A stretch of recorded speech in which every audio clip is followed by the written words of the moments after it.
Hello people, thank you for clicking onto that video. Today in this video we will start with maps. So maps basically are the second biggest issue in the game right now, right after the gameplay mechanics itself. So talking about maps. The maps in Critical Ops there are a decent amount of maps, but there could be way more, let's say it like that. And for that matter, I would like to tell you what makes a good comp map. So a comp map basically has two bomb sites, obviously, and the CTs are always supposed to be at the bomb site earlier than the Ts. So that's the first thing, right? Then the second thing is it should have an open skybox or enough possibilities to smoke off bomb sites and also throw pop flashes and shit, but we will come to that in a second. So open skybox, so you can throw smokes across the map and shit. So the next thing that a competitive map needs is a lot of detail. So there should be stuff standing around on the map. There should be stuff visible in the horizon, for example, like above the map basically. So if you look at Dust 2, for example, the whole top of the map is full with antennas and stuff that you could line smokes up on. So because the skyboxes are open, there are so many details. There are at least 20 or 30 smokes to just smoke a side. So you can basically never say that you can't use your utility. Because right now, for example, if I would push Legacy B side, right? Tell me, what should I smoke? So we are standing in glass with our full team, and we know that there are enemies on B side, at least two. So what we would do in the first place, we smoke off mid, we smoke off statue 1 or 2 or 3 or 4, depending on where the enemy is. So that's obvious, right? Problem is that we will run in. There is no real way to bounce a smoke from glass to most of the spots that we just talked about. Like obviously statue 1, you could smoke that pretty easily. But there is no real way to get a smoke all the way back to the statues 3 and 4. Simply because the ceiling is way too low and you can't really throw smokes. And there are pretty much no details on the map anyways.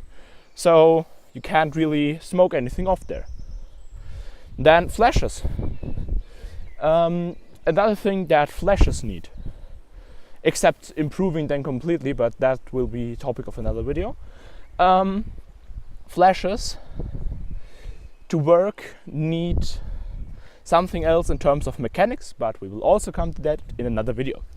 What they need, mainly, talking of maps, are walls that are placed in a specific angle being about 45 degrees. What you can do with that is bounce nades around corners consistently. So you could, for example, stand in a corner and throw the flash at this wall.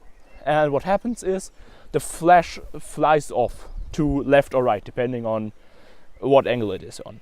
And if you consider that, it would be way better to throw flashes, because you can actually always throw a flash at the same spot without having to be lucky, which we won't, because we are skilled players and don't rely on luck, and we are trying to play a competitive skill-based game here and not luck-based off-duty. So basically, go further with maps. What does a map also need? A map needs a lot of angles. So I will explain you something that I'm talking about on a little, let's say, kind of little scale, depending on looking at the Legacy B side again. So Legacy B side is my favorite spot to hold with an AWP, or one of my favorite. So what you can do on Legacy B side is can go into glass and peek towards a bar and spot people. You could maybe kill one. So you kill one and then you fall back. You switch an angle. You go to another piece of the glass, re-peek there. You kill someone, switch the angle again. And those are things that you can do in CS, in CSGO for example. If you, for example, look at Inferno, when you go up Banana, there is this little wall, and you can pretty much jump spot above that, or you just frag it, right? And the first spot that an AWP will take is he will take the front of the wall, right? He will get a snipe there, and then he will fall back to one of the corners there. Then he will keep falling back, and he will just switch the angles until everyone is dead or he dies, right? So he just gets a frag, switches the angle, gets a frag, switches the angle. And that's a thing that is not possible on most of the sites in critical ops. So you don't really have a way for the CTs to defend. Especially if you, for example, take Kennel's A side, Kennel's A side.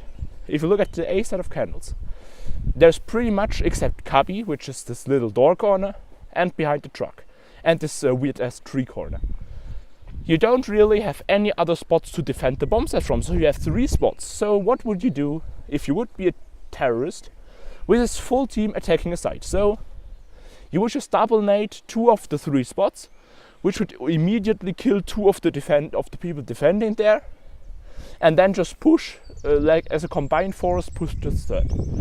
And easily you took a site, because you can't really do anything about it. So, problem with COPS maps is they are too simple in terms of their build-up, right? For competitive, right? For casuals it's perfect because you can just recognize the maps fast. You look at the map once and you know this angle makes sense, this one doesn't, or you're just a casual critical ops player and just sit somewhere and hope that no one will pre-fire you.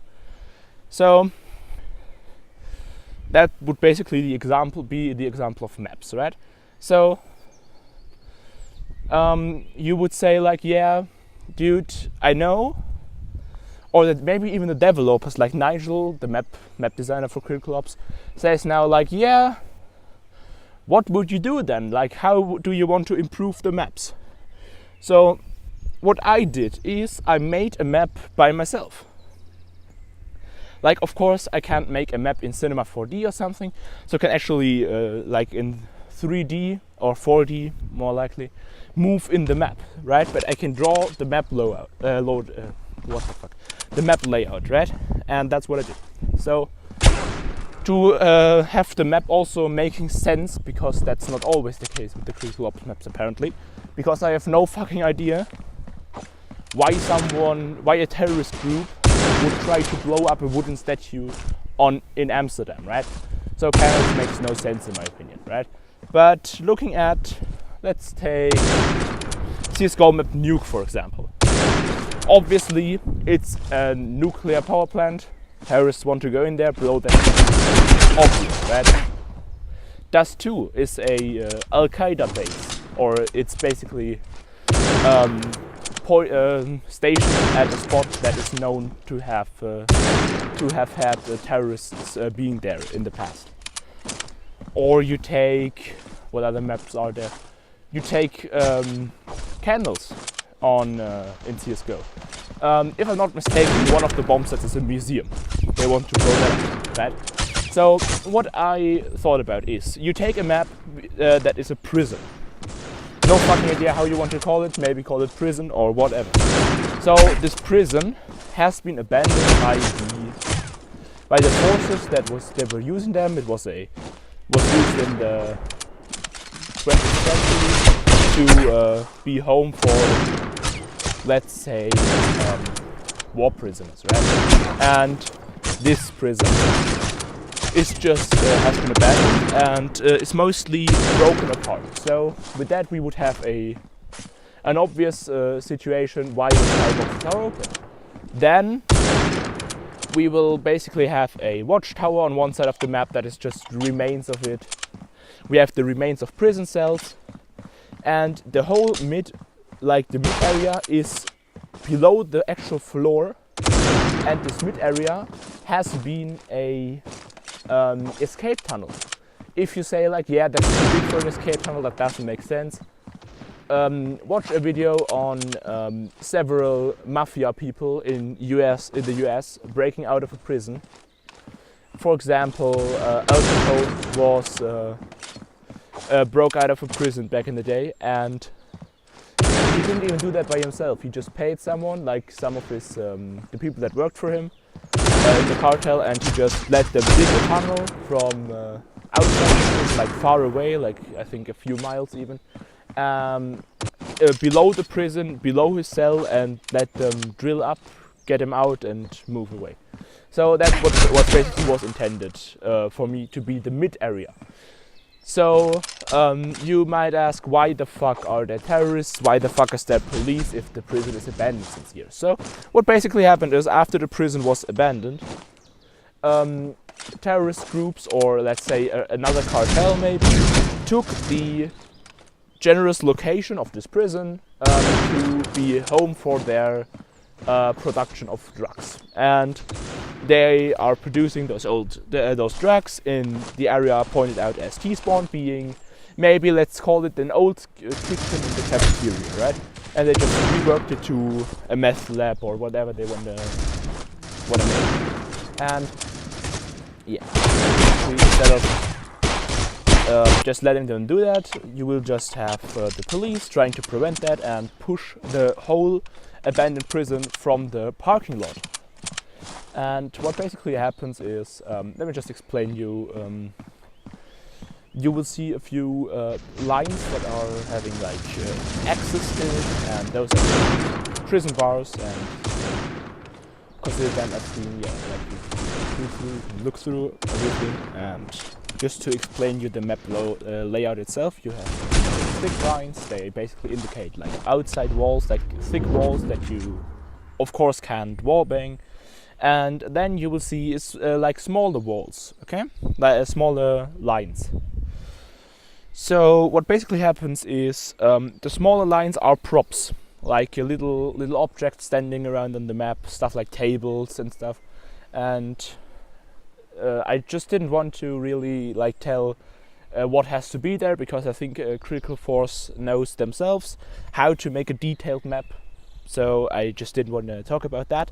But in terms of competitive, I just couldn't prevent myself from adding a few numbers into this whole spectrum. So a thing you might not understand in the first place, what the fuck are those numbers meaning? So there are numbers being 0.5, 1, 1.5 and 2 plus.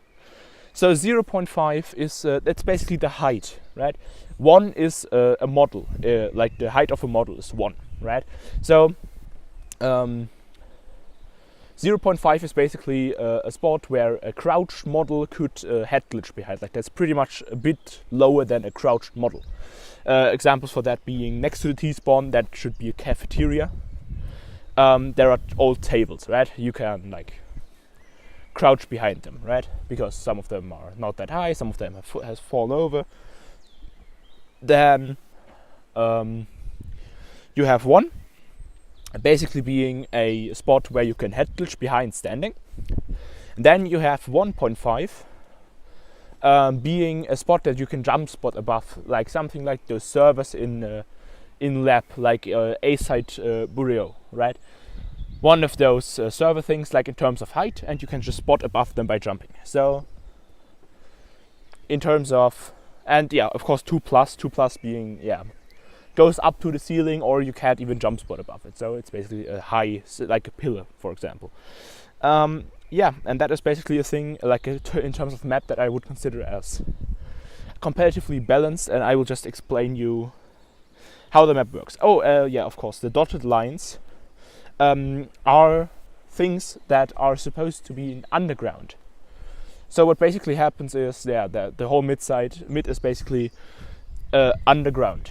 So then you will see one of those ladder symbol, basically meaning, yeah, it's a ladder, of course.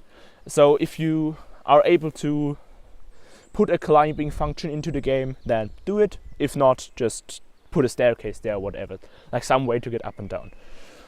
So yeah, that would be a map that I would consider as balanced for competitive gameplay, because the T's, like if you look at the T-spawn and then go like to take the very left way, you will see there is a little tower kind of shaped thing next to this very small way, and you will see it has an open wall.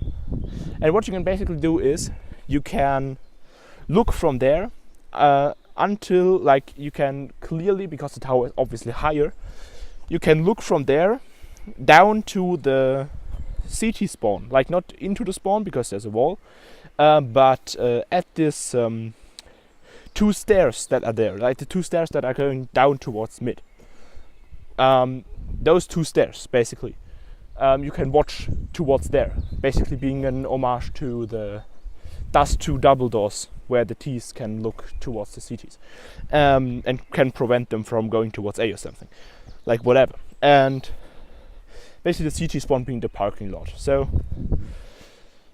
I find the concept of it pretty interesting, because I haven't experienced a mid area that is like that, but I found it kind of interesting to combine like higher altitude with lower altitude and normal level. Like, you could tell me what you think about the map. In my opinion, it's quite good actually. And that's basically it for this beautiful video that was considering like maps in critical ops. And you will be provided with another video tomorrow that will be around content, basically being as well as YouTube content, such as YouTube content, and as well in-game content provided by the developers. So I guess I will see you tomorrow then. Have a nice day.